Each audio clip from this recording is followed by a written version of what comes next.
के पहला पार्ट कौन सा है?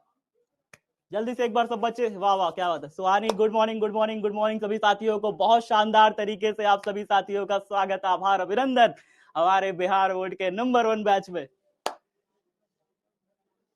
तो साथियों, अध्याय का नाम स्टार्ट करते हुए मुझे बड़ी खुशी हो रही है, क्योंकि बहुत दिन से चाह रहा था आप सभी को पढ़ाना, आप सभी बच्चों से बात करना, और वो मिस हो रहा था क्योंकि पेपर खत्म हो गया था। बच्चे आप सभी इधर उधर घूम रहे थे। मैंने सोचा सबको बुलाओ, अब जल्दी से पढ़ाई स्टार्ट करते हैं। नोट्स बनाना चालू कर दो, आज से ही नोट्स बनाना चालू कर दो। क्या कहते हो, बनाओगे ना? कॉपी पेन निकाल लेना, मैं जब पढ़ाऊं तो। सफलता का मूल मंत्र यही है कि जब भी आप पढ़ो कॉपी पेन आपके साथ हो, आप बैठो और कॉपी पेन के साथ नोट करते चलो। नोट करो भाई। पहला चीज, अध्याय का नाम, पहला अध्याय विद्युत आवेश और क्षेत्र। क्या है पहला अध्याय का नाम? विद्युत आवेश और क्षेत्र। आज हम लोग पूरे अध्याय का इंट्रोडक्शन करेंगे, पाठ परिचय करेंगे। पाठ में हम क्या क्या चीजें पढ़ेंगे, साथ ही साथ उस पाठ के अंदर मैं पूरे पाठ को शॉर्ट में आपको बताने वाला हूं, किस पाठ में किस टॉपिक से कितने क्वेश्चन बन के आते हैं। इस पूरे पाठ से फिजिक्स में आपके पिछले 5 सालों से लगातार कितने कितने क्वेश्चन बन के आए हैं, कितने बहुविकल्पी इस पाठ से बनते हैं, कितने लघुत्तरीय बनते हैं, कितने दीर्घ बनते हैं। पूरे 5 साल का, पिछले 5 साल का डाटा लेकर के आया हूं। देख लेना, खुद ही बताना पाठ कितना इंपॉर्टेंट है आपका ये पहला पाठ। तो चलिए दिखाता हूं मैं आपको, आपके पहले पाठ से थोड़ा परिचय कराता हूं। आज हम क्या क्या चीजें सीखेंगे, जब बारी आती है कि आज हम क्या क्या चीजें सीखेंगे साथियों, तो सबसे पहले इस पाठ में हमें सीखना होता है विद्युत आवेश के बारे में। आवेश है क्या? बात समझ रहे हो सचिन भाई? आवेश क्या है? दिवाली हाँ, दिवाली नहीं थी, ये तो था हमारे हुंकार बैच का प्रारंभ होने की खुशियां। साथियों, विद्युत आवेश सबसे पहले हम लोग सीखेंगे विद्युत बल के बारे में, फिर उसके बाद विद्युत क्षेत्र, विद्युत द्विध्रुव, विद्युत फ्लक्स और गॉस की प्रमेय और अनुप्रयोग। सभी चीजों को आज थोड़ा थोड़ा पढ़ेंगे, और उसके बाद पूरे दिन, अभी तो बाकी है ना दिन, अभी धीरे धीरे करके बहुत ही डिटेल से सभी चीजों का अध्ययन करते हुए चलेंगे। तो साथियों, अब बारी आती है कि क्वेश्चन को हम समझे कि इस पाठ से कितने क्वेश्चन हर साल पूछे जाते हैं। ठीक है, तो भैया पहला पाठ है आपका विद्युत आवेश तथा क्षेत्र। उसमें से जो 2019 था, ध्यान से देख लीजिए, 2019 में वस्तुनिष्ठ प्रश्न यानी कि जो ऑब्जेक्टिव प्रश्न था, वो कितने पूछे गए थे? 2 पूछे गए थे। आपको पता है ना, एक ऑब्जेक्टिव 1 अंक का पूछा जाता है, और इस तरीके से हमारे पास इसमें 2 ऑब्जेक्टिव 2019 में पूछे गए। लघु उत्तरीय प्रश्न 1 पूछा गया था, और एक लघु उत्तरीय प्रश्न 2 अंक का होता है। तो टोटल देखिए कितना अंक हो गया आपका, यहां से कितना अंक बन गया? 2 नंबर तो यहां बना, 2 दूनी 4, 2 नंबर यहां बना, और फिर उसके बाद यहाँ पे कुछ नहीं। तो 2019 में इस पहले पार्ट से आपका टोटल कितना अंक का क्वेश्चन पूछा गया था? 4 अंक का क्वेश्चन पूछा गया था। ठीक है, अब देखिए 2020 में आपसे कितने अंक का पहले पार्ट से पूछा गया था? 3 अंक का पूछा गया था। एक, 2 दूनी 4, 2 क्वेश्चन पूछे गए थे, दोनों लघु उत्तरीय पूछे थे। एक लघु उत्तरीय 2 अंक का था, तो 2 दूनी 4 नंबर यहां पे मिल रहे हैं। 4 3 7, देख रहे हो आप, 2020 में आपसे 7 नंबर का पहले पार्ट से पूछा था। 2021 में देखिए आपसे 10 बहुविकल्पी पूछ लिया। सीधा सीधा सीधा सीधा कितना बहुविकल्पी? पहले पार्ट से ही नंबर ऑफ क्वेश्चंस बढ़ रहे हैं। आप ये देख रहे हो, पहले पार्ट से ज्यादा क्वेश्चंस पूछ रहा है जैसे जैसे समय आगे आगे आ रहा है। तो 10 बहुविकल्पी क्वेश्चन पूछा, और 2 दूनी 4, 4 अंक आपसे लघु उत्तरीय पूछा, तो 10 और 4 मिला के कितना हो गया भैया? 14 नंबर का क्वेश्चन पूछ लिया पहले पार्ट से। एग्जामिनर क्या खेला खेल रहा है, देख रहे हो? अब देखिए 7 अंक में खेल दे रहा है आपको, बहुविकल्पी पूछा 2022 में, 7 अंक का बहुविकल्पी पूछा था। 7 बहुविकल्पी पूछा, एक एक अंक का, और एक आपसे लघु उत्तरीय पूछा था, 2 नंबर यहां पे मिले, और एक आपसे दीर्घ भी पूछ लिया था। देख रहे हो, एक आपसे दीर्घ भी पूछ लिया, तो कितना हो गया? 5 नंबर का एक दीर्घ होता है। कितने नंबर का एक दीर्घ है? एक दीर्घ प्रश्न 5 नंबर का है। तो फिर आपसे 5 नंबर यहां पूछ लिया। टोटल देखो कितना हो गया? 7 8 9, 9 5, 9 5 14। तो यहाँ पे भी दूसरे साल भी 14 अंक का क्वेश्चन पूछ लिया आपसे। अब देखिए इधर, अब 2023 यानी कि इस साल कितने अंकों का क्वेश्चन पूछा था सर इस साल? देखिए 2023 में आपसे 5 जो है अंक का क्वेश्चन पूछा एक एक करके। अब 5 4 9 9, फिर यहाँ पे दुई क्वेश्चन पूछा था, लघु उत्तरी है, तो दुई दूनी 4 अंक यहाँ पे मिले, 5 4 9 और 9 और एक क्वेश्चन लॉन्ग का, एक क्वेश्चन लॉन्ग का कितना हो गया? 5 अंक। कितना हो गया? 5 9 5 14। तो भाई साहब पहले पार्ट से कितने अंक के क्वेश्चन पूछ रहा है आप जान गए? 14 अंक के क्वेश्चन पूछ रहा है। ये जो 3 साल से लगातार देख रहे हो 14 14 14, अब 14 अंक के क्वेश्चन ही पहले पार्ट से आएंगे, इस बात की तो गारंटी हो गई। हो गई गारंटी। पहला पार्ट कितना महत्वपूर्ण है? आपको 70 में से 14 नंबर देता है। कितना नंबर देता है भाई पहला पार्ट? 70 में से 14 नंबर आपकी गारंटी कर देता है हमारा पहला पार्ट। डन है सर? आगे बढ़े, चलिए अब आगे बढ़ते हैं कि पहले पाठ में सर पढ़ेंगे क्या क्या, पहले पाठ में है क्या क्या चीजें। तो पाठ में अगर मैं बात करूं शुरुआत में, तो पाठ परिचय के दौरान आपको शुरू की जाती है, सबसे पहले विद्युत आवेश के बारे में पढ़ाया जाएगा। अभी मैं पढ़ाऊंगा बहुत ही शानदार तरीके से, मैं आपको चीजों को समझाऊंगा, परेशान होने की जरूरत नहीं है। विद्युत आवेश, फिर उसके बाद जो पढ़ाया जाएगा इसमें चालक और विद्युत रोधी पढ़ाया जाएगा। चालक और विद्युत रोधी पढ़ाया जाएगा। तो चालक और विद्युत रोधी फिर पढ़ाया जाएगा। फिर उसके बाद प्रेरण द्वारा आवेशन पढ़ाया जाएगा। प्रेरण एक विधि है आवेशन की, उसको पढ़ाया जाएगा। फिर विद्युत आवेश के मूल गुण आपको बताए जाएंगे। फिर आपको कूलम नियम बताया जाएगा, ठीक है। और फिर उसके बाद बहुल आवेशों के बीच बल, विद्युत क्षेत्र, और इसके बाद विद्युत क्षेत्र रेखाएं, विद्युत फ्लक्स, विद्युत द्विध्रुव, एक समान बाह्य क्षेत्र में द्विध्रुव, सतत आवेश वितरण, गॉस नियम और गॉस नियम का अनुप्रयोग। इतना पढ़ने के बाद चैप्टर खत्म हो जाएगा। 14 पॉइंट देख रहे हो, 14 नंबर भी पूछा जाता है, तो 14 हो गया ना पहले पार्ट का कुछ बढ़िया सा नंबर। 14 नंबर का पार्ट में से क्वेश्चन में से आएगा, पार्ट में से कितना अंक आएगा? 14 नंबर आपको मिलेगा। 14 तो टॉपिक है, 14 तो टॉपिक है, इनको पढ़ना है बारी बारी से, है ना? बात समझ में आ गई? 14 टॉपिक 14 नंबर। क्लियर है इतनी बात सबको? हाँ चलिए ठीक ठीक ठीक। तो चलिए भाई पहला दिन है, आपको तो शुरुआत कर दी जाए आपकी कुछ चीजों से। सबसे पहले मैं आपको विद्युत आवेश पढ़ाना चाहता हूं, बताना चाहता हूं विद्युत आवेश होता क्या है। फिर उसके बाद मैं बाकी सारी चीजों को आज कंफर्म करूंगा, मतलब आज आपको पूरा मोटा मोटा रिव्यू दे दूंगा। इंट्रोडक्शन क्लास है तो मैं इंट्रोडक्शन क्लास को ऐसे प्लान किया हूं कि भाई साहब पूरा चैप्टर का एक ओवरव्यू आपको दे दिया जाए कि चैप्टर के अंदर आखिरकार पढ़ने क्या वाले हैं, ठीक है। तो चलिए पूरा ओवरव्यू हो जाए। सबसे पहले हम लोग बात करते हैं विद्युत आवेश के बारे में, आखिरकार होता क्या है। तो भाई थोड़ा सा समझा जाए, थोड़ा सा समझा जाए विद्युत आवेशों को, है ना। एक कहानी हो जाए, ठीक है। चलो एक बात थी, मैं आपको कहानी सुनाने वाला हूं एक इंसान की, उसका नाम था थेल्स। क्या नाम था? थेल्स। ये इंसान आज से 2600 साल पहले, 2600 साल पहले इसने क्या देखा कि भाई साहब एक पेड़ पाया जाता था बाल्टिक सागर के पास में। एक सागर है बाल्टिक सागर, उसके पास में एक पेड़ पाया जाता था। उस पेड़ से जो दूध निकलता था ना, वो दूध की रबड़ बन जाती थी और रबड़ हो जाती थी ठोस। समझ रहे हो मेरी बातें मैं क्या कह रहा हूं? एक पेड़ पाया जाता था बाल्टिक सागर के पास में, उस पेड़ से निकलता था दूध, और वो दूध की रबड़ जब ठोस हो जाती थी तो उसी रबड़ को कहा गया था अंबर। क्या कहा गया था? अंबर। अब ये अंबर था पीले रंग का एक पदार्थ हुआ करता था, जो कि वही दूध ठोस होकर के बन जाता था। अब थेल्स ने क्या किया, आज से 2600 साल पहले इसी अंबर को पकड़ा और इसको ऊनी वस्त्रों के साथ, जो ऊनी कपड़े थे ना, ऊनी वस्त्र थे, उससे थेल्स ने इस अंबर को रगड़ दिया, ऐसे ऐसे करके रगड़ दिया। रगड़ने के बाद इसने पाया थेल्स ने कि जो अंबर था उसके अंदर ये क्वालिटी आ गई, गुण आ गया कि भाई साहब ये अंबर कुछ हल्के पदार्थ, कौन से पदार्थ?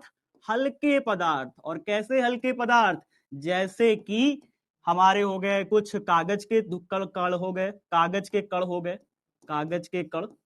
और क्या हो गया भैया? और हो गया पंख, चिड़िया के पंख हो गए, वो भी बहुत हल्का होता है ना, चिड़िया का पंख ऐसे ऐसे ऐसे लहराता रहता है ना। तो पंख हो गया, और बहुत छोटे छोटे छोटे छोटे पदार्थ, हल्के हल्के पदार्थ, इनको क्या करने लगा, इनको अपनी ओर आकर्षित करने लगा। धूल के कण हो गए, धूल के भी थोड़े छोटे छोटे कण होते हैं ना, उनको भी अपनी ओर क्या करने लगा, आकर्षित करने लगा। कौन आकर्षित करने लगा, अंबर। तो कहानी क्या थी, फिर से एक बार हो जाए। भाई साहब, थेल्स नाम का एक व्यक्ति था, 2600 साल पहले उसने अंबर नाम का एक पदार्थ पाया, जो कि ऊनी वस्त्रों से रगड़ने पर हल्के हल्के पदार्थ जैसे कागज के कण, पंख, धूल के कण, इनको अपनी तरफ क्या कर रहा था, आकर्षित कर रहा। बात सबको स्पष्ट हो गई, स्पष्ट हो गई। हाँ सर, ठीक है, ठीक। अच्छा, कुछ बच्चे कह रहे हैं सर 600 वर्ष पहले। देखो, ये जो है ना, जब हम कहते हैं 600 वर्ष पहले, कहीं कहीं किताबों में ना 600 वर्ष पहले लिखा रहता है, वास्तव में ये क्या है, आज कौन सा साल चल रहा है बताइए जल्दी से। लगभग अगर हम मान ले 2024 चल रहा है, 2024 को मोटा मोटा अगर हम 2000 मान लें, 2000 मान लें, तो 600 जो आप बोल रहे हो ना, किताबों में जो 600 लिखा रहता है, वास्तव में वो 600 नहीं रहता, वो कहता है 0 से 600 साल पहले। आज से जोड़ोगे तो कितना हो जाएगा, आज से जोड़ोगे तो 2600 साल हो जाएगा कि नहीं, बताओ जरा से, हो जाएगा ना। हाँ, तो आज से जोड़ोगे तो 2600 साल, और अगर 0 से जोड़ोगे पीछे, क्योंकि हम पीछे चलते चले जाएं, 2020, 2000, फिर 1800, फिर 1600, फिर 1500, तो इस तरह 0 पे पहुंच जाएंगे। फिर उसके बाद 0 से पीछे था ये 600 साल पहले। बात समझे, चलो अच्छा, इतनी बात तो हम चीजों को समझ गए, इतनी सब चीजों को हम अच्छे से समझ गए। अब आगे बढ़ते हैं इसके बारे में, अब थोड़ा सा आगे बढ़ते हैं, इसको कोने में किया जाए। देखिए, अंबर के अंदर क्या आ गया था, आकर्षण का गुण आ गया था। क्या आ गया था भैया, आकर्षण का गुण आ गया था। कुछ वैज्ञानिक हुए, बाद में धीरे धीरे दो वैज्ञानिकों का नाम आता है, एक आता है गिलबर्ट और एक आता है हमारे प्यारे बेंजामिन फ्रैंकलिन। कौन, बेंजामिन फ्रैंकलिन। इन दोनों का फिर आवेशों को लेकर के थोड़ा योगदान रहा बेंजामिन फ्रैंकलिन का, कि भैया इन्होंने क्या किया, इन्होंने बताया दुनिया को, ये जो आकर्षण का गुण आ रहा था ना अंबर में, आखिरकार क्यों आ रहा था, इन्होंने दुनिया को बताया। कैसे आया सर, इन्होंने बताया कि जब आप अंबर लिए थे, जब आप ऊनी कपड़ा लिए थे, तो जब अंबर मान लो शुरू में आप लिए थे और ऊनी कपड़ा शुरू में आप लिए थे, ऊनी कपड़ा आप शुरू में लिए थे, तो हुआ क्या था कि शुरू में ऊनी कपड़ा और अंबर में जितने प्रोटॉन थे उतने ही इलेक्ट्रॉन थे। मान लीजिए 2 प्रोटॉन 2 इलेक्ट्रॉन, ऊनी कपड़े में भी मान लीजिए कि 3 प्रोटॉन हम मान लेते हैं और 3 इलेक्ट्रॉन मान लिया मोटा मोटा, ठीक है। तो शुरू शुरू में बेंजामिन फ्रैंकलिन ने दुनिया को बताया कि भाई साहब, अंबर और ऊनी वस्त्रों में 2 प्रोटॉन 2 इलेक्ट्रॉन, इतना इतना इसमें, मतलब ये हुआ कि जितना इस बॉडी में प्रोटॉन उतना ही इलेक्ट्रॉन। समझ में आई बातें, उस समय तक प्रोटॉन इलेक्ट्रॉन की खोज हो चुकी थी और होने वाली थी, ठीक है। दुनिया को पता चल गया था कि धनावेशित वस्तुएं होती है, ऋणावेशित वस्तुएं होती है, मतलब कुछ बॉडी पॉजिटिव होती है, कुछ बॉडी नेगेटिव होती है, ठीक है। तो उन्होंने कहा कि जब एक बॉडी पर जितने संख्या में प्रोटॉन होते हैं उतने ही संख्या में इलेक्ट्रॉन होते हैं, जैसे इस बॉडी पे है देखो, 2 प्रोटॉन 2 इलेक्ट्रॉन, जितने संख्या में प्रोटॉन उतने ही संख्या में इलेक्ट्रॉन होते हैं, तो ऐसी बॉडी उदासीन कहलाती है। क्या कहलाती है, उदासीन कहलाती है, न्यूट्रल कहलाती है। ये भी न्यूट्रल था, ये भी न्यूट्रल था, लेकिन जैसे ही इन दोनों को आपस में रगड़ा गया, अंबर को ऊनी कपड़े से रगड़ा गया, तो हुआ ये, इस बॉडी से इलेक्ट्रॉन निकल गया, यहां से एक इलेक्ट्रॉन निकल के कहां चला गया, इसके पास चला आया। अब यहां से एक इलेक्ट्रॉन निकला, तो ये अंबर क्या कहलाएगा, अंबर क्या कहलाएगा भाई साहब, दाता परमाणु कहलाएगा। क्या कहलाएगा, दाता। क्या कहलाएगा, दाता। डोनर है भाई, इसने इलेक्ट्रॉन दिया है, ठीक है। अच्छा, ऊनी कपड़ा आप क्या कहलाएगा, ऊनी कपड़ा कहलाएगा भैया ग्राही, यानी इसने इलेक्ट्रॉन को लिया है, ग्रहण किया है यानी ग्राही, तो इसने इलेक्ट्रॉन को लिया है, तो इसने इलेक्ट्रॉन दिया, इसने इलेक्ट्रॉन को लिया। बात स्पष्ट है। तो भाई साहब, अब ये उदासीन नहीं रहेंगे, जब ये इलेक्ट्रॉन दे देंगे तो इसके पास इलेक्ट्रॉन की कमी हो गई, इसके पास इलेक्ट्रॉन की अधिकता हो गई, जिसके कारण अब अंबर क्या करता था कि भाई साहब छोटे छोटे कणों को अपनी तरफ आकर्षित करने लग जाता था। जब ये इलेक्ट्रॉनों को छोड़ता है, ध्यान से देखिए मेरी बात, जैसे ही इसने इलेक्ट्रॉनों को छोड़ा, इसके पास पॉजिटिव नंबर में ज्यादा हो गए, धनावेश देखिए 2 हो गए, ऋणावेश बेचारा 1 बचा। तो फिर ये बॉडी जो होती थी, अंबर जो होता था, वो धनावेशित हो जाता था, और जो ऊनी कपड़ा था उसके पास देखिए 4 माइनस में आ गए और 3 प्लस में है। तो माइनस ज्यादा होने की वजह से ऊनी कपड़ा कैसा हो गया, ऋणावेशित हो जा रहा है। बात समझ में आ रहा है? तो यहां पे देखिए एक पॉजिटिव हो जा रहा है और एक नेगेटिव हो जा रहा है, जिसके ऊपर इलेक्ट्रॉन आ रहा है वो क्या हो जा रहा है, नेगेटिव हो जा रहा है। तो अंबर दाता बना, ग्राही नेगेटिव हो गया और दाता कैसा हो गया, पॉजिटिव हो गया। बस बेंजामिन फ्रैंकलिन ने दुनिया को यही बताया कि भाई साहब, जब एक बॉडी को दूसरी बॉडी पे रगड़ते हैं ना, तो एक बॉडी से इलेक्ट्रॉन निकलता है, दूसरी बॉडी पे चला जाता है, जिसके कारण जिससे निकलता है इलेक्ट्रॉन वो पॉजिटिव हो जाती है, और जिसके ऊपर आता है इलेक्ट्रॉन वो नेगेटिव हो जाती है। इस तरीके से यहाँ पे कई सारी चीजें हमें देखने को मिलती है। बात समझ में आया? तो पॉजिटिव और नेगेटिव का कंसेप्ट समझ में आया? पॉजिटिव और नेगेटिव का कंसेप्ट समझ में आया? धनावेशित वस्तुएं और ऋणावेशित वस्तुएं समझ में आया? अब ये अंबर हमारा कैसा बन जाएगा? अंबर को हम कहेंगे धनावेशित वस्तु। तो क्या कहेंगे अंबर को?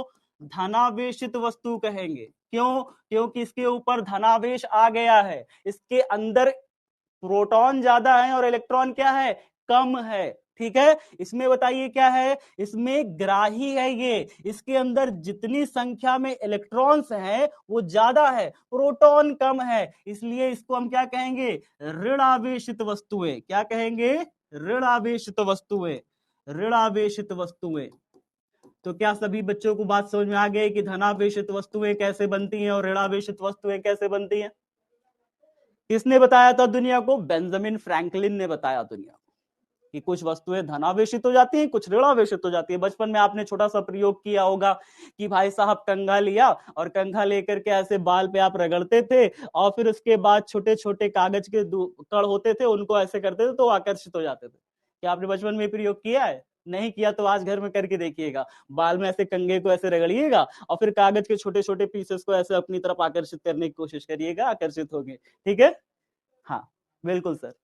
तो ये चीजें समझ में आ गई सभी बच्चों को कि भाई साहब आकर्षण और ऋणावेशित वस्तुओं के बारे में किसने बताया था? बेंजामिन फ्रैंकलिन ने दुनिया को बता दिया। चलिए सर ठीक है। अब उसके बाद बात क्या होती है? अब उसके बाद बात क्या होती है? अब उसके बाद बात ये होती है कि दुनिया को ये पता चल चुका है कि भाई साहब कुछ वस्तुएं धनावेशित और कुछ ऋणावेशित होती हैं। तो बात यह है कि फिर आवेश क्या है? आवेश क्या है? आवेश, अब बात में परिभाषा लिखने की आई कि आवेश की परिभाषा लिखिए क्या होती है। तो कहा गया कि कोई भी वस्तु, जैसे देख रहे हैं ये वस्तु है, या फिर हम अंबर को ही मान लें या फिर हम ऊनी वस्त्र को ही मान लें, दोनों भी तो एक वस्तु है ना, अंबर भी एक वस्तु, ऊनी वस्त्र भी एक वस्तु है। तो इन्होंने कहा कि कोई भी दुनिया भर की एक वस्तु, उसके अंदर ना एक ऐसा गुण होता है जिसके कारण उस क्या करती है, बाकी अन्य वस्तुओं को अपनी तरफ आकर्षित कर सकती है ना? आकर्षित कर रहा है कि नहीं? अंबर क्या करता था, जैसे ही ऊनी कपड़े में रगड़ा जाता था, अंबर क्या करता था, छोटे छोटे कागज के पंखों को, धूल कणों को आकर्षित करने लग जाता था। तो आवेश क्या हुआ? आवेश किसी भी पदार्थ का एक निश्चित गुण हुआ, एक क्या हुआ, क्वालिटी हुई, जिसके कारण वो पदार्थ क्या करता है, बाकी अन्य पदार्थों को अपनी तरफ आकर्षित करता है, यानी उसमें विद्युत प्रभाव पैदा हो जाता है। इसी को कहते हैं विद्युत प्रभाव पैदा होना। तो इस पदार्थ में विद्युत प्रभाव आ गया और साथ ही साथ चुंबकीय प्रभाव भी उत्पन्न होता है। कैसा प्रभाव उत्पन्न होता है? चुंबकीय प्रभाव। तो किसी भी वस्तु का, किसी भी पदार्थ का एक निश्चित गुण, जिसके कारण उस पदार्थ में विद्युत प्रभाव या फिर चुंबकीय प्रभाव उत्पन्न हो जाए, या फिर वो किसी वस्तु को अपनी तरफ आकर्षित कर ले या प्रतिकर्षित कर दे, तो हम क्या कहते हैं, ये वस्तु कैसी हो गई है? ये वस्तु हो गई है आवेशित। कैसी हो गई ये वस्तु? आवेशित हो गई है। और आवेश कितने प्रकार के हो सकते हैं? बेंजामिन फ्रैंकलिन ने दुनिया को क्या बताया था? आवेश 2 तरीके के हो सकते हैं, या तो पॉजिटिव होगा या तो नेगेटिव होगा। बात सबको समझ में आ गई? हाँ बिल्कुल सही, बिल्कुल सही। धन्यवाद धन्यवाद। चलिए चलिए, बहुत शानदार। भाई बाल में लग गया क्या? वाह वाह वाह। तो हमने ये चीजों को अच्छे से समझ लिया। अब बारी आती है कि भाई साहब आवेश की परिभाषा हो जाए। तो परिभाषा देख लीजिए थोड़ा सा, आवेश की परिभाषा क्या है, ध्यान से देखिएगा। क्या लिखोगे विद्युत आवेश की परिभाषा? आवेश किसी भी पदार्थ का वह गुण है जिसके कारण पदार्थ में विद्युत और चुंबकीय प्रभाव। विद्युत प्रभाव कैसे आता है भाई साहब? एक पॉजिटिव हो जाता है, एक नेगेटिव हो गया, तो ये विद्युत प्रभाव आ गया उसमें, है ना। इसको कहते हैं विद्युत प्रभाव, ठीक है। और चुंबकीय प्रभाव, चुंबकीय प्रभाव माने इसी के कारण तो वो एक दूसरे को खींच रहे थे, आकर्षित कर रहे थे, चिपका रहे थे अपने में, तो इसको कहा गया चुंबकीय प्रभाव। तो उसमें विद्युत प्रभाव और चुंबकीय प्रभाव आ जा रहा है। एवं महसूस किए जा सकते हैं। किसी भी वस्तु में इलेक्ट्रॉन की अधिकता या कमी होना आवेश को प्रदर्शित करता है। अभी आपने देखा ना कि अंबर से जैसे ही रगड़ा था ऊनी वस्त्र में, क्या हुआ था? एक में इलेक्ट्रॉन की कमी हो गई थी और एक में इलेक्ट्रॉन की अधिकता हो गई थी। तो इलेक्ट्रॉन की कमी या अधिकता क्या प्रदर्शित करता है? आवेश को प्रदर्शित करता है। बात स्पष्ट है सभी बच्चों को? आवेश क्या है अब तो समझ गए। कुछ है नहीं वास्तव में, आवेश बस महसूस किया जा सकता है। एक बॉडी को दूसरी बॉडी में रगड़ेंगे तो भैया दोनों वस्तुएं आवेशित हो जाएंगी, बस यही है आवेश, है ना। चलिए बहुत बढ़िया, बहुत बढ़िया। अब यहाँ पे कुछ चीजें आती हैं, देखिए यहाँ पे क्या लिखा है, like charges repel each other, opposite charges attract each other. बाद में बेंजामिन फ्रैंकलिन ने ही दुनिया को बताया, थोड़ा सा प्रयोग किया। उन्होंने क्या किया ना, बेंजामिन फ्रैंकलिन ने, बहुत ध्यान से देखिएगा, बेंजामिन फ्रैंकलिन बहुत दिमागदार इंसान थे। उन्होंने क्या किया कि भैया एक अंबर को ऊनी कपड़े पे रगड़ा, फिर एक अंबर को ऊनी कपड़े पे रगड़ा, एक तरफ अंबर रखा, दूसरी तरफ अंबर रखा, दोनों को उन्हीं कपड़े से रगड़ रगड़ के ऐसे रखा, ऐसे रखा एक अंबर, ऐसे रखा उसके बगल में दूसरा अंबर। भाई साहब जब दो अंबर बगल बगल रख दिए ना, तो दोनों एक दूसरे को धक्का मारने लग गए। क्यों? क्योंकि भैया ये भी धनावेशित अंबर था, ये भी धनावेशित अंबर था, दोनों धनावेश धनावेश एक दूसरे को क्या कर रहे थे? धक्का मार रहे थे, प्रतिकर्षित कर रहे थे। क्या कर रहे थे? प्रतिकर्षित कर रहे थे। अच्छा आपको पता है कोई आपको धक्का कैसे मार सकता है? बल लगाएगा तब ना धक्का मारेगा। कोई आपको धक्का मारने के लिए क्या करना होगा? मुझे बल लगाना होगा इसके ऊपर, है ना। इसी बल के बारे में 1785 ईस्वी में एक वैज्ञानिक थे, कौन थे पता है? कूलम। कूलम नाम के एक साइंटिस्ट थे जिन्होंने दुनिया को बताया था कि भाई साहब यहाँ पे जो बल लग रहा है वो कितना लग रहा है। ठीक है, अभी उसके बारे में बात करते हैं। फिलहाल इन्होंने बताया कि एक वस्तु धनावेशित, दूसरी वस्तु भी धनावेशित, दोनों हैं अंबर अंबर, पास पास रखा, दोनों एक दूसरे से दूर भागने लग गए, प्रतिकर्षित हो रहे हैं। उसके बाद इन्होंने ऊनी कपड़े लाके पास पास रख दिए। ऊनी कपड़े में तो क्या आया था, कौन सा चार्ज आया था बताइए? ऊनी कपड़े ऋणावेशित हुई थी, तो दो ऊनी कपड़े पास पास लाके रगड़ के रख दिए थे, दोनों दूर भाग गए एक दूसरे से, दोनों एक दूसरे से दूर भाग गए।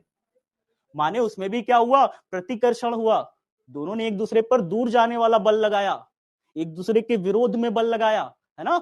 अब उसके बाद क्या हुआ? एक अंबर को रखा और एक ऊनी वस्त्र को रखा, या फिर कुछ कागज के छोटे छोटे कण को रखा, या ऊनी वस्त्र भी रखा तो छोटे छोटे ऊनी वस्त्र रखे, छोटे छोटे ऊनी वस्त्र के कण रख दिए, तो क्या हो गया?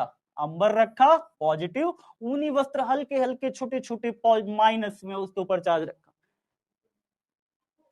क्या करने लगा ये दूसरे, एक दूसरे को क्या करेंगे? एक दूसरे को करीब आएंगे एक दूसरे के, यानी यहाँ पे होगा आकर्षण। कौन सा बल लगेगा? आकर्षण बल। एक दूसरे के नजदीक आ रहे हैं, मतलब यहाँ पे बल लग रहा है, खींच रहे हैं एक दूसरे को आपस में एक दूसरे की तरफ, यहाँ पे आकर्षण बल लग रहा है। तो हमने एक तरीके से जान लिया कि अगर समान होते हैं आवेश, एक जैसे होते हैं, तो उनमें प्रतिकर्षण होता है, और अगर अपोजिट होते हैं, माने एक पॉजिटिव और एक नेगेटिव होता है, तो उनमें क्या होता है? आकर्षण। क्या सब बच्चों को बात समझ में आ गई? इतनी आगे बढ़े? हाँ चलिए आगे बढ़ते हैं। अब बारी आती है कि वैज्ञानिकों ने बताया दुनिया को कि आकर्षण जो प्रतिकर्षण, मतलब दो तरीके का बल बताया ना, एक आकर्षण और एक प्रतिकर्षण, ये दोनों तरीके के बलों को बताने वाले कौन थे? हमारे ये महान वैज्ञानिक। देख पा रहे हैं इन्हें? इनका नाम पता है क्या था? इनका पूरा नाम था चार्ल्स ऑगस्टाइन डे कूलम। इनका पूरा नाम बहुत शानदार था ना, चार्ल्स ऑगस्टाइन डे कूलम। इन्होंने 1785 ईस्वी में दुनिया को ये बता दिया इन्होंने 1785 1785 में दुनिया को ये बता दिया कि ये जो बल की बात कर रहे हो, कौन सा बल? बेंजामिन फ्रैंकलिन ने कब बताया था दुनिया को? बेंजामिन फ्रैंकलिन ने दुनिया को बताया था भाई साहब, कब? मैंने लिखा है सर? नहीं लिखा तो लिख देता हूं, 1750 में या 1700 के करीब, ठीक है, 1750 या 1700 के करीब में बेंजामिन फ्रैंकलिन ने दुनिया को ये सारी चीजें बताई थी, आकर्षण प्रतिकर्षण वाली।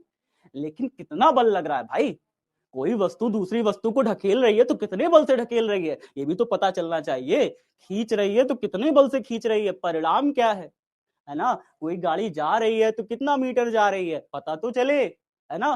तो ये बताने का काम किसने किया था? चार्ल्स ऑगस्टाइन डे कूलम नाम के एक वैज्ञानिक ने 1750 ईस्वी में दुनिया को बता दिया कि ये जो बल लग रहा है वो वास्तव में दोनों आवेशों के, मान लीजिए ये आवेश हमारा, मान लीजिए ये आवेश, यहाँ पे जो हम प्रतिकर्षण बल की बात कर रहे हैं ना कि भाई साहब ये भी पॉजिटिव ये भी पॉजिटिव, तो आवेशों को प्रदर्शित किया गया क्यों से? किससे प्रदर्शित किया गया? क्यों से प्रदर्शित किया गया? क्यों से प्रदर्शित किया गया? तो क्यों से जब इसे प्रदर्शित किया गया साथियों, पहला वाला भी क्यों से प्रदर्शित किया, दूसरा वाला भी क्यों से प्रदर्शित किया, ये भी क्यों ये भी क्यों। मान लेते हैं चलो इसको Q1 और इसको मान लेते हैं Q2, अब थोड़ा सा नाम में अलगाव हो गया, नहीं तो भाई साहब दो लोग एक जैसे हो जाएंगे तो ऐसा तो होता ही नहीं है ना? तो भाई ये Q1 ये Q2 है, दोनों आवेशों को इसने कहा कि हम मान लेते हैं R दूरी पर रखा, माने ये अंबर दोनों अंबर है, इसको भी रगड़ा था इसको भी रगड़ा था, इसके ऊपर भी आवेश है इसके ऊपर भी आवेश है, बस बशर्ते इसको मैंने देर तक रगड़ा था इसको थोड़ा सा कम देर तक रगड़ा था, तो इसके ऊपर ज्यादा परिमाण में आवेश आया इसके ऊपर कम परिमाण में आवेश है, इसीलिए मैंने इसको Q1 इसको Q2 से प्रदर्शित किया और इन दोनों को रखा मैंने R दूरी पर। फिर इन्होंने कहा ये जो बल लग रहा है, किसने कहा? कूलम नाम के वैज्ञानिक ने कहा कि जो बल लग रहा है, बल को किससे प्रदर्शित करते हैं? एफ से। किससे प्रदर्शित करते हैं? एफ से। इन्होंने कहा जो बल लग रहा है यानी एफ, वास्तव में दोनों आवेशों के परिमाणों के गुणनफल, ध्यान से सुनिए मेरी बातें, घबराने की जरूरत नहीं है, कहा उन्होंने दोनों आवेशों के परिमाणों के गुणनफल। भाई परिमाण क्या होता है सर, बताइए तो थोड़ा सा। परिमाण मतलब ये होता है, मान लो Q1 मेरा 2 कूलम है और Q2 मेरा 3 कूलम है, माने इसके ऊपर 2 कूलम का चार्ज है इसके ऊपर 3 कूलम का चार्ज है, तो भाई साहब दोनों आवेशों का परिमाण का गुणनफल कितना हो गया? इसका ये परिमाण हुआ ना, Q1 का परिमाण कितना है? 2 कूलम, Q2 का परिमाण कितना है? 3 कूलम, तो परिमाणों का गुणनफल यानी 3 दूनी कितना हो गया? 3 दूनी कितना हो गया? 6, परिमाणों का गुणनफल, माने Q1 और Q2 का क्या किया? गुणनफल किया, इसके अनुक्रमानुपाती था। जो भी बल लग रहा था दोनों आवेशों के बीच में, कैसा बल लग रहा है? प्रतिकर्षण बल लग रहा है, वो क्या है? दोनों आवेशों के परिमाणों के गुणनफल के अनुक्रमानुपाती। सर ये अनुक्रमानुपाती मतलब क्या होता है? अनुक्रमानुपाती मतलब होता है कि अगर मैं इनका गुणनफल बढ़ाऊं, जैसे मैं 2 की जगह कर दूं 4 और 3 की जगह कर दूं 6, जब ये 2 और 4 था, जब 2 और ये क्या था? 3 था, जब ये 2 और ये 3 था तो 3 दूनी कितना हो रहा था? 6 हो रहा था, तो बल 6 न्यूटन का लग रहा था। लेकिन जब मैंने इसको 4 और इसको 6 कर दिया तो 4 गुणे 6 कितना हो गया बताओ? 4 6 जा 24, बल कितने गुना ज्यादा हो गया? बल कितने गुना ज्यादा हो गया? 6 4 जा 24, 4 गुना बल लगने लगा। देख रहे हो, बल ज्यादा हो गया ना, बल ज्यादा हो गया, तो आवेशों के परिमाणों को बढ़ाने पर बल भी बढ़ जाता था। समझ में बात आ रही है? हाँ, तो यही हो रहा था, आवेशों के परिमाणों को बढ़ा रहे थे, जैसे इसको 2 से 4 किया, इसको 3 से 6 किया, तो हमारा बल भी क्या हो गया? इनका गुणनफल भी बढ़ गया, इनका गुणनफल बढ़ा तो लगने वाला इनके बीच जो प्रतिकर्षण बल है वो भी बढ़ गया। इसी को कहते हैं अनुक्रमानुपाती। क्या कहते हैं? अनुक्रमानुपाती। बात समझ में आई? इसी प्रकार से अगर हम इसको घटाएंगे तो बल भी घट जाएगा और अगर परिमाणों को बढ़ाएंगे तो बल भी बढ़ जाएगा। ये कहा गया, ये कहा गया भैया। इतनी बात सब बच्चों को समझ में आ गई? जल्दी बताओ एक बार, सब बच्चों को समझ में आ गई इतनी बात? नो, फिर से बताए। फिर से हो जाए एक बार। हाँ देखिए, देखिए क्या कहा उन्होंने, किसने कहा, चार्ल्स ऑगस्टाइन डे कूलम ने कब कहा भाई, 1785 ईस्वी में कहा। क्या कहा, कहा कि दोनों आवेशों, मान लो इस पर आवेश कितना आया, Q1 आवेश है, इस पर आवेश कितना है, Q2 आवेश। बिल्कुल सही सुना आपने, आवेशों को किससे प्रदर्शित करते हैं, Q से। मैंने अभी आपको बताया ना, आवेशों किससे प्रदर्शित करते हैं, क्यू से। छोटा क्यू भी हो सकता है, बड़ा क्यू भी हो सकता है, परेशान होने की जरूरत नहीं है, छोटा क्यू से लिखें कि बड़ा क्यू से। तो छोटा क्यू या बड़ा क्यू से आवेशों को प्रदर्शित किया। दोनों आवेशों के गुणनफल के अनुक्रमानुपाती होता है जो भी इनके बीच बल लगता है, और साथ ही साथ दोनों आवेशों के दूरी के वर्ग के व्युत्क्रमानुपाती। अरे सर इतनी बड़ी बातें बोल दी आप, दूरी के वर्ग के व्युत्क्रमानुपाती, ये बोला मैंने। तो दूरी क्या है इसकी, दूरी है इसकी आर, आर का क्या किया, वर्ग, वर्ग का क्या किया, उल्टा कर दिया, 1/r² कर दिया। वर्ग जानते हो ना, स्क्वायर, है ना। तो दूरी के वर्ग के व्युत्क्रमानुपाती ये बल है। दो चीजें ही बताई कूलम ने, कूलम ने मात्र दो चीजें बताई। क्या बताया कि भाई जो भी बल लग रहा है दोनों आवेशों के परिमाणों के गुणनफल के अनुक्रमानुपाती है, और दोनों आवेशों के बीच की दूरी के वर्ग के व्युत्क्रमानुपाती। इतनी सी चीज बताई दुनिया को, ठीक है। अब इसी से बहुत सारे नियम निकल गए, बहुत सारी चीजें बन गई, वो सारी चीजें मैं आपको क्लास में पढ़ाऊंगा अभी, ठीक है।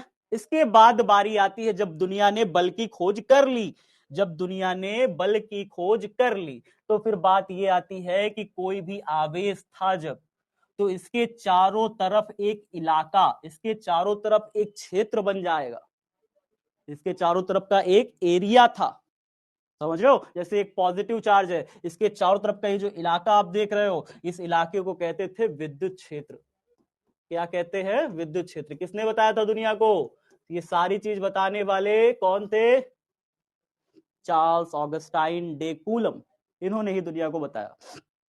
कोई भी आवेश आता था तो उसके चारों तरफ एक क्षेत्र बन जाता था, इलाका बन जाता था, जिसे कहते थे विद्युत क्षेत्र, ठीक है। इतनी बात सबको समझ में आ गई।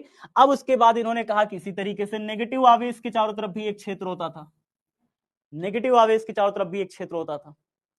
अब अगर किसी भी दो आवेश को एक दूसरे के नजदीक लाएं, मान लो कि मैं बाहर से कोई एक पॉजिटिव आवेश को ला करके रख दूं, पॉजिटिव आवेश को ला करके इसके क्षेत्र में ला के रख दूं, यहां पे पॉजिटिव आवेश ला के रख दूं,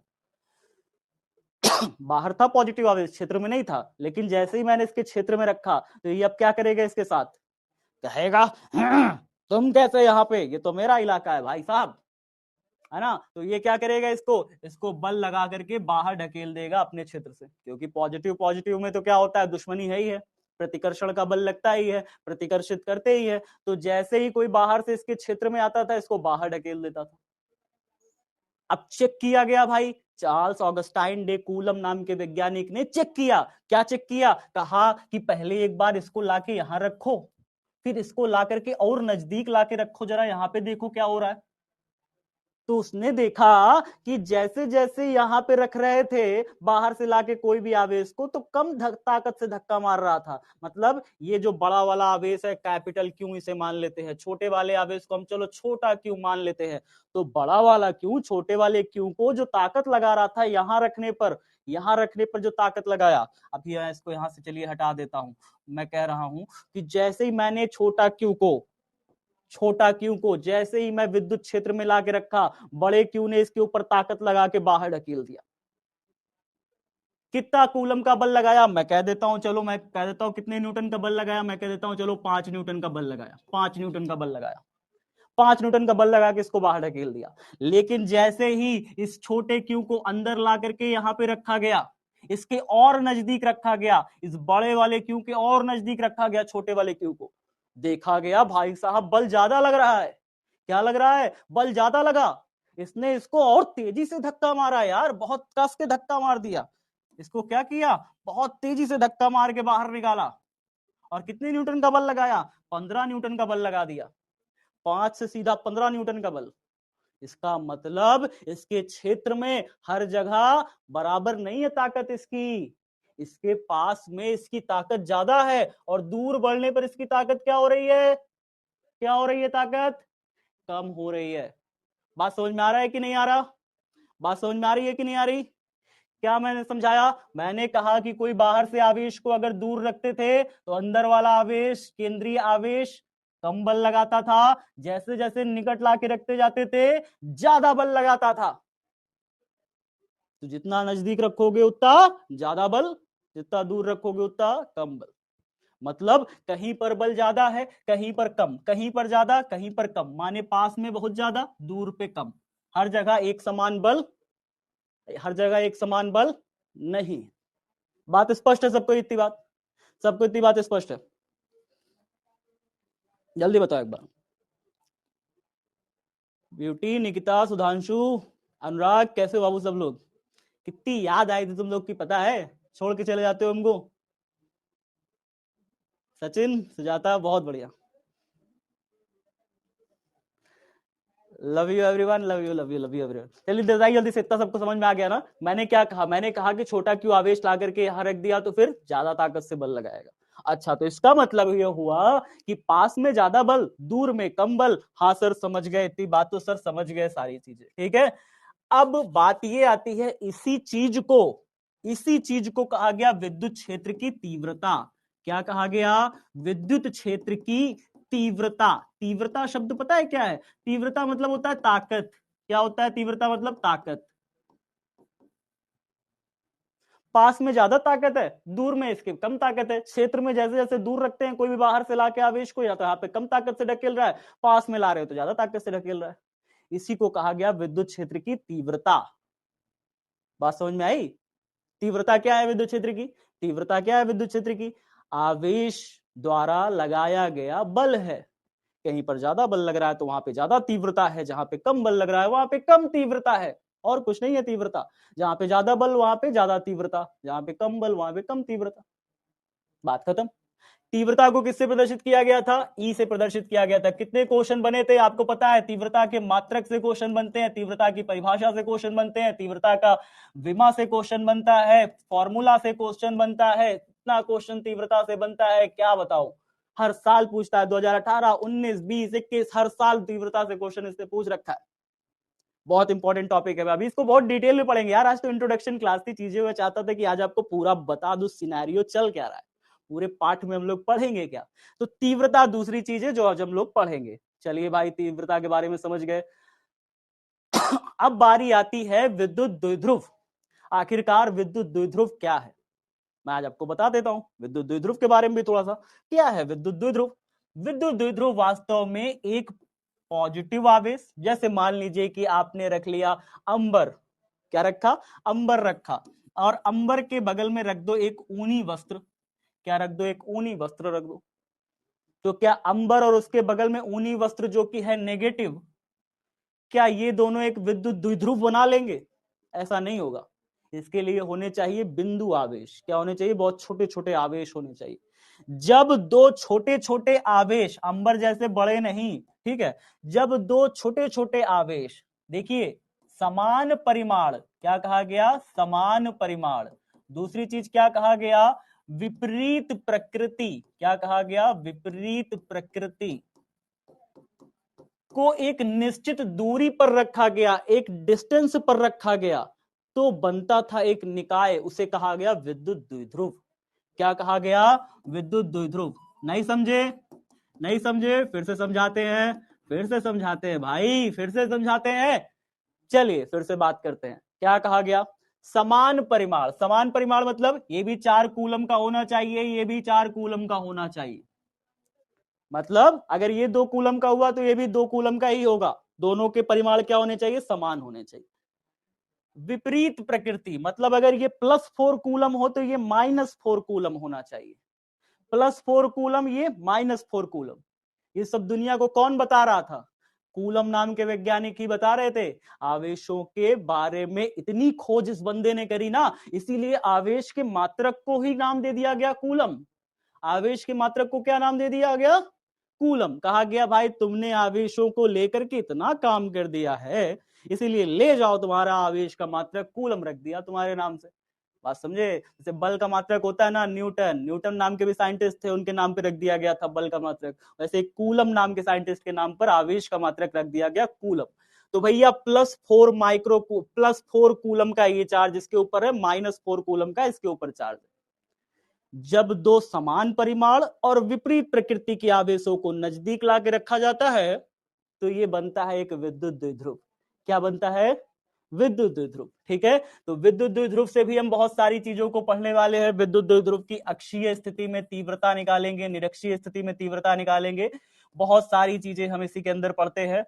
और फिर ये हम लोग के एग्जाम में आया भी था, 5 नंबर का एक क्वेश्चन आता है विद्युत, पिछले साल जो है 2023 में इसका एक क्वेश्चन आया था, मुझे याद है।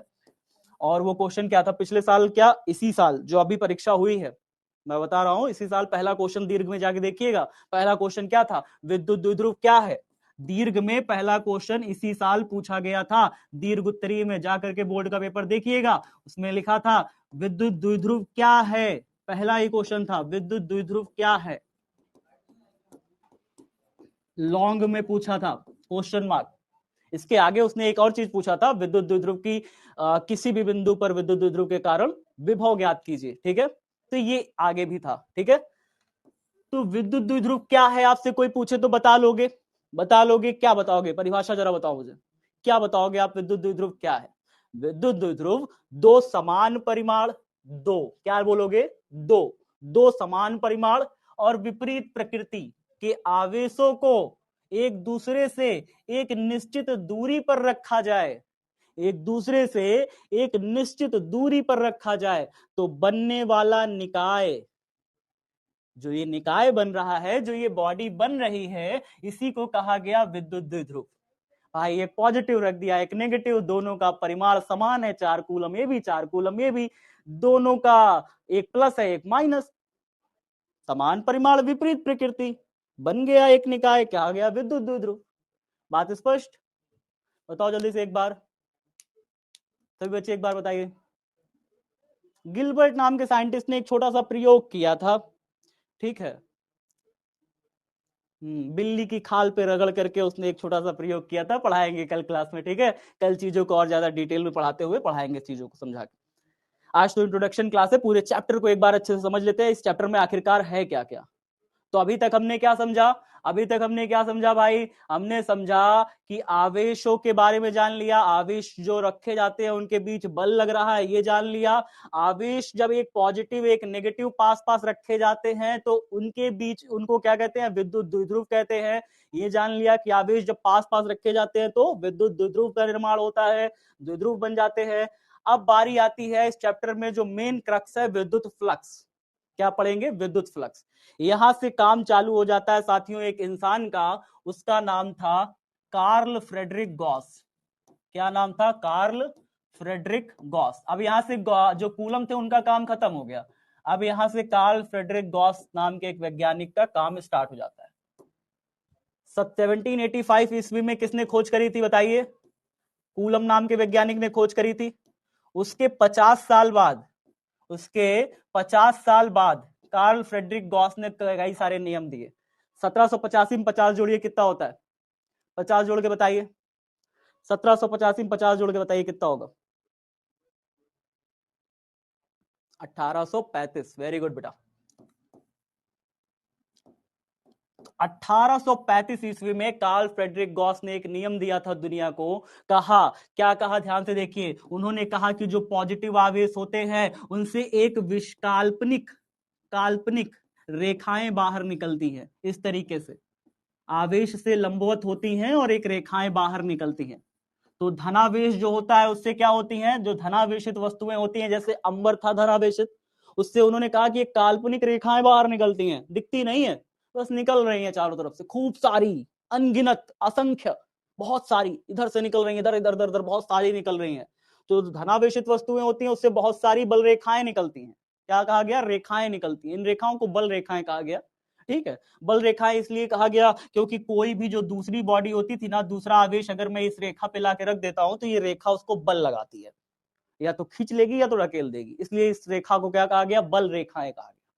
ठीक है, तो भाई साहब ये कहा गया कि भाई जो धनावेशित वस्तुएं होती है उससे बल रेखाएं बाहर की तरफ निकलती हैं, खूब सारी, दिखती नहीं है, बट ना दिखने वाली एक रेखाएं हैं जो बाहर निकल रही हैं।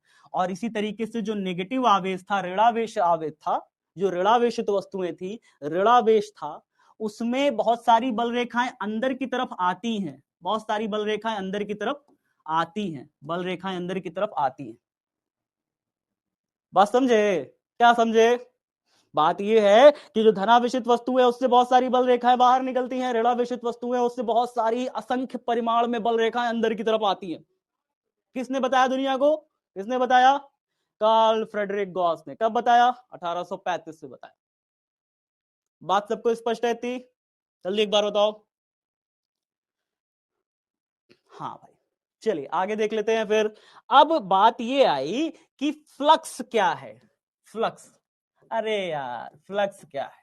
देखो, ये जो बल रेखाएं निकल रही थी ना धनावेशित वस्तुओं से, धनावेशित वस्तुओं से, मैंने अभी आपसे क्या कहा? बहुत सारी संख्या में निकल रही हैं, अनगिनत निकल रही हैं, अनगिनत निकल रही हैं।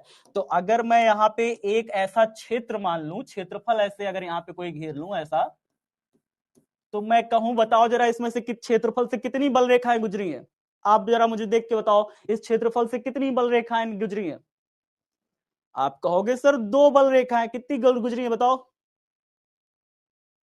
कितनी गुजरी हैं क्षेत्रफल से? 2। बिल्कुल सही, राधिका देखो बता दी फट से, आकृति भी बता दी, प्रिंस भी बता दिया, क्या बात है।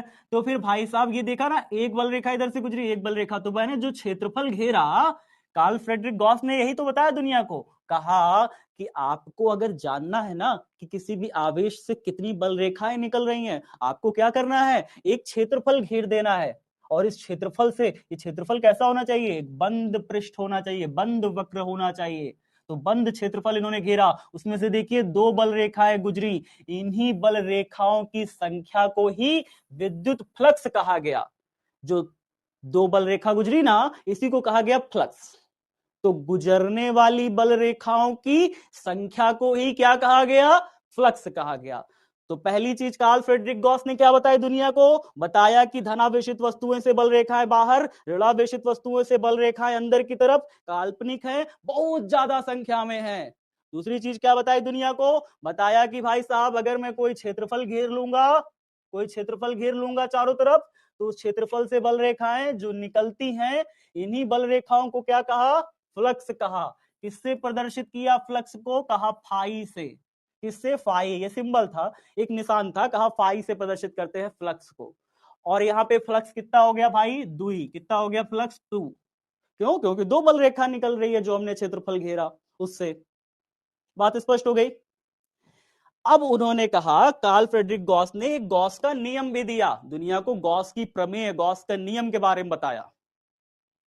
दुनिया अभी तक परेशान थी कि भाई साहब कितनी बल रेखाएं गुजर रही हैं, बताओ। अगर अगर मैं कोई प्लस क्यू आवेश है, प्लस क्यू आवेश है, और इसको मैं घेर देता हूं इस तरीके से एक काल्पनिक पृष्ठ से, अब बताओ इस प्लस क्यू आवेश से कितनी बल रेखाएं गुजर रही हैं। तो कार्ल फ्रेडरिक गॉस ने दुनिया को बता दिया कि भैया जो फ्लक्स है ना, वो कुछ नहीं है, बस ये क्यू ऊपर रखो और एक छोटा सा एप्सिलॉन 0 था उससे डिवाइड कर दो। एप्सिलॉन 0 वास्तव में निर्वात की विद्युतशीलता होती है, इसका मान फिक्स, इन्होंने कहा कि एप्सिलॉन नॉट का मान फिक्स है 8.85 इंटू 10⁻⁻12, इसका मान फिक्स था। बात समझ में आया? फैराड प्रति मीटर इसका जो है मात्रक एग्जाम में पूछता है, एग्जाम में पूछा हुआ है, तो इसको बारे में अभी बात करेंगे, डिस्कस करेंगे। फिलहाल आप जानिए कार्ल फ्रेडरिक गॉस ने दुनिया को क्या बताया। एक प्रमेय दे दी, गॉस की प्रमेय। ये प्रमेय बताती थी कि किसी भी क्षेत्रफल के अंदर अगर आप कोई आवेश को घेर के रखे हुए हो, तो उस क्षेत्रफल से कितनी बल रेखाएं निकलेंगी?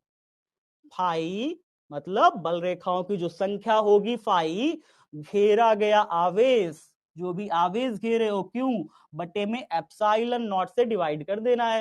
एप्सिलॉन नॉट क्या है? निर्वात की विद्युतशीलता कहते हैं, और इसका मान इतना होता है। बात स्पष्ट सबको? सबको बात स्पष्ट? बताओ जल्दी से रितेश दिलखुश। हाँ टाइम हो गया, मैं जान रहा हूं, बस मुझे 2 मिनट दे दो, बस 2 मिनट, 2 मिनट। अच्छा, अब बारी आती है गॉस की प्रमेय के कुछ अनुप्रयोग भी पढ़ेंगे हम लोग। प्रमेय में अनुप्रयोग क्या है कि मान लो ये जो आवेश है उसको किसी तार पर, इस तरीके से तार दिख रहा है सबको, अगर इस तार पर मैं आवेशों को ऐसे फैला दूं कुछ इस तरीके से, तार पर मैंने आवेशों को फैला दिया, आवेशों को क्या कर दिया? तार पे फैला दिया, तो फिर इसके पास में इस पॉइंट पर विद्युत क्षेत्र की तीव्रता निकालने को कह दी जाए तो कितनी निकालोगे, कैसे निकालोगे? हम लोग गॉस की प्रमेय की सहायता से निकालते हैं, ई बराबर लैम्डा अपॉन में 2 पाई एप्सिलॉन नॉट आर। ये फॉर्मूला अभी हम लोग प्रूफ करेंगे, ठीक है, ये फॉर्मूला अभी हम लोग प्रूफ करेंगे। लैम्डा कहलाता है यहाँ पे रेखीय आवेश वितरण। क्या कहलाएगा? रेखीय आवेश वितरण। अभी हम लोग सारी चीजों को बहुत ही अच्छे से पढ़ेंगे डिटेल में, ठीक है, घबराने की आवश्यकता नहीं। अभी हम लोग इसको डिटेल में प्रूफ करेंगे, पढ़ेंगे सारी चीजों को, रेखीय आवेश वितरण, ठीक है। और उसके बाद इसको घनत्व भी कहते हैं, रेखीय आवेश घनत्व या रेखीय आवेश वितरण, दोनों चीजें कहते हैं, ठीक है।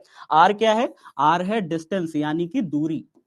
जैसे स्टार से आर दूरी पर मैं कह दूं, आर दूरी पर मैं कह दूं भाई इस पॉइंट पर आप बताओ विद्युत क्षेत्र की तीव्रता कितनी है, ताकत कितनी है ना? तो ये ताकत आके निकल के आती है lambda upon 2 pi epsilon naught R, ताकत निकल के आती है। हम लोग गॉस की प्रमेय से इसे सिद्ध करेंगे आने वाली क्लासेस में, ठीक है। और क्या सिद्ध करेंगे? एक समान आवेशित अनंत समतल चादर के निकट विद्युत क्षेत्र, ये चीज हम लोग सिद्ध करेंगे। जहां पे एक चादर होगी, एक पतली सी शीट होगी, चादर होगी, और उसके ऊपर इन आवेशों को ऐसे करके फैला दिया जाएगा। बहुत पतली सी आवेशित चादर होगी, चालक होगी, ठीक है। चालक चादर मतलब एक चालक प्लेट होगा। चालक और कुचालक और अर्धचालक इस सब के बारे में डिटेल से कल चर्चा करेंगे, कल की क्लास में, ठीक है। चालक वे वस्तुएं होती हैं जिनमें आवेशों का प्रवाह आसानी से हो सकता है। तो अगर ये मैं शीट ले लूं, ये मैं एक चादर ले लिया और इस चादर पर आवेशों को मैंने फैला दिया इस तरीके से, बराबर से, एक समान तरीके से, तो इसके निकट अगर मैं कहूं किसी पॉइंट पर विद्युत क्षेत्र की तीव्रता निकालने के लिए, तो वो निकल के आती है ई बराबर सिग्मा अपॉन में 2 एप्सिलॉन नॉट, ठीक है।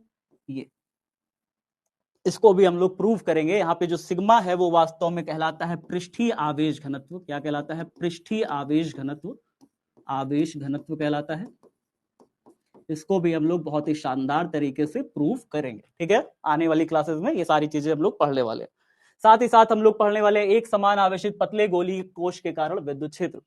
मतलब इस तरीके से हम लोग एक गोलीय कोश ले लेंगे, एक खोखला गोला ले लेंगे, और बात करेंगे कि इस खोखले गोले पर अगर मैं पूरी तरीके से आवेश को फैला दूं, आवेश को फैला दूं, तो इस खोखले गोले पर कितनी विद्युत क्षेत्र की तीव्रता है, इस खोखले गोले के बाहर कितना विद्युत क्षेत्र की तीव्रता है, और इस खोखले गोले के अंदर कितना विद्युत क्षेत्र की तीव्रता है, ये सारी चीजें हम आने वाली क्लासेस में पढ़ने वाले हैं।